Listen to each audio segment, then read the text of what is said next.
السلام علیکم ورحمۃ اللہ وبرکاتہ۔ معزز ناظرین، ذات مسلم شریعہ ہیلپ لائن میں آپ حضرات کا خیر مقدم ہے۔ ماشاءاللہ سے آپ حضرات اپنے سوالات بھیج رہے ہیں اور ان کے جوابات بھی 24 گھنٹوں کے اندر دیے جانے کی کوشش کی جا رہی ہے۔ ایک صاحب نے سوال کیا ہے کہ رمضان کا موقع ہے اور بہت سارے لوگ عمرے پر جا رہے ہیں، چونکہ 2 سال کے بعد میں یہ سعادت حاصل ہو رہی ہے، حرمین کھلا ہے اور لوگوں کو عمرے کی سعادت الحمدللہ مل رہی ہے، بہت اچھی بات ہے۔ تو کیا جاتے وقت میں فلائٹ میں اگر نماز کا وقت ہو جائے تو فرض، واجب یا سنت اور نفل نماز پڑھنا ہو تو کیا پڑھ سکتے ہیں، اور پڑھنے کے سلسلے میں کیا شرائط ہیں؟ یہ ان کا سوال ہے۔ سوال کے جواب کے سلسلے میں علماء نے بات لکھی ہے کہ فلائٹ کے اندر فرض نماز ہو یا واجب نماز ہو یا سنت ہو یا نفل ہو، ہر طرح کی نماز جائز ہے، پڑھ سکتے ہیں، درست ہے۔ البتہ اس میں کچھ شرائط ہیں۔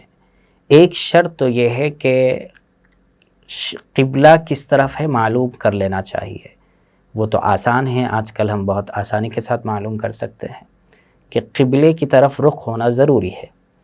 اور دوسری بات یہ ہے کہ قیام یعنی کھڑے ہو کر نماز پڑھنے کے سلسلے میں فرش پر، یعنی جو فلائٹ کے اندر جو حصہ ہوتا ہے کھلا، وہاں پر کھڑے ہو کر نماز پڑھنا، یہ دونوں چیزیں یعنی استقبال قبلہ یعنی قبلے کی طرف رخ کرنا اور قیام، یہ دونوں شرط ہیں۔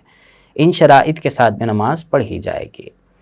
اگر ان دونوں شرطوں میں سے کوئی بھی ایک شرط عذر کے بغیر چھوڑ دی، یعنی کوئی عذر نہیں تھا، اس کے باوجود جو ہے ان شرطوں میں سے کوئی ایک شرط چھوٹ گئی، یعنی قبلے کی طرف رخ نہیں کیا جبکہ کر سکتے تھے، کھڑے ہو کر نماز پڑھ سکتے تھے لیکن بلا وجہ کھڑے ہو کر نماز نہیں پڑھا، تو ایسی صورت میں فرض اور واجب نماز تو ادا نہیں ہوگی، البتہ سنت اور نفل نماز اس میں سے کوئی ایک شرط فوت ہونے کے باوجود ہو سکتی ہے۔ یہ بات ہمیں اچھی طریقے سے یاد رکھنا چاہیے۔ اگر یہ دونوں شرائط ہی فرض اور واجب نماز میں نہیں پائے جا رہے، یعنی عذر بھی نہیں ہے اور جو ہے کیا کہتے ہیں کہ نماز پڑھ بھی نہیں سک رہے ہم لوگ، ایسی صورت پہ کیا کرنا چاہیے؟ یعنی وہاں پر یہ سمجھا جا سکتا ہے کہ بعض مرتبہ ایسا ہوتا ہے کہ قبلہ کس طرف ہے یہ تو معلوم ہو جاتا ہے لیکن کھڑے ہونے کی حالت نہیں رہتی، قیام کر کے نماز نہیں پڑھا جا سکتا۔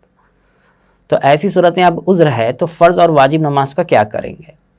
تو اس سلسلے میں علماء نے بات لکھی ہے کہ ایسی صورت میں چونکہ عذر ہے تو آپ بیٹھے بیٹھے یعنی سیٹ پر بیٹھے بیٹھے اشارے کے ساتھ نماز پڑھ لیں، فرض یا واجب۔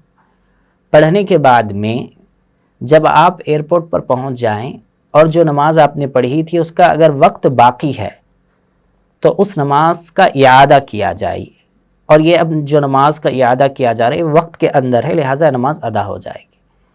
اور ایئرپورٹ پہنچتے پہنچتے جو نماز ہم نے فلائٹ میں پڑھی تھی اشارے کے ساتھ میں، جو کہ ہم نے نمازیوں جیسی مشابہت اختیار کی تھی، ویسا ایکٹ کیا تھا، تو اب ایئرپورٹ پہنچنے کے بعد میں وہ نماز کا وقت ختم ہو چکا ہے تو اس نماز کی قضا کی جائے گی۔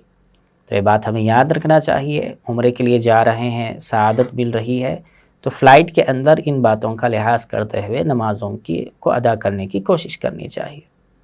اللہ تعالیٰ سے دعا ہے کہ اللہ تعالیٰ صحیح علم اور عمل کی توفیق عطا فرمائے۔